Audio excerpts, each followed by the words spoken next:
तर आज आपण बनवणार आहे गवाराच्या शेंगाची भाजी। गवार मी इथं चांगली कापून घेतलेली आहे आणि धुवून घेतलेली आहे।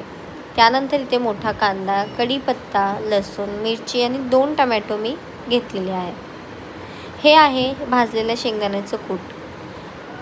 कढई चांगली तापवून झाल्यानंतर शेंगा आपल्याला भाजायला घ्यायच्या आहेत।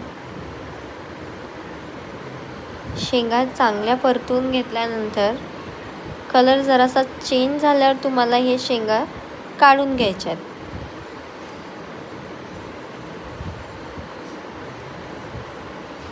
त्यानंतर आपल्याला घ्यायचं आहे तेल, जिरा, कढीपत्ता टाकायचा आहे, लसूण, मिरची चांगलं भाजून झाल्यावर आपल्याला इथे कांदा टाकायचा आहे। कांदा चांगला परतून झाल्यावर आपल्याला टोमॅटो इथे टाकायचे आहेत। त्यानंतर मीठ। थोड्या टाइमानंतर इथे मी घेतले आहे हळद, जिरा पावडर, धनिया पावडर, लाल कूट आणि काश्मीरी लाल मिर्च घेतली आहे मी इथे। थोडंसं पाणी टाकायचं आहे।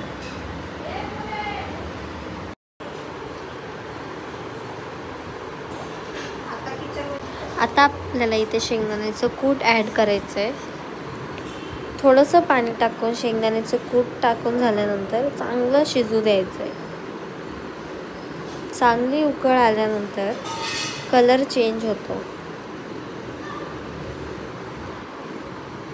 कलर चेंज झाल्यानंतर इथं शेंगा आपल्याला टाकून द्यायचं आणि मस्त ह्याला 20 मिनिटं शिजू द्यायचं।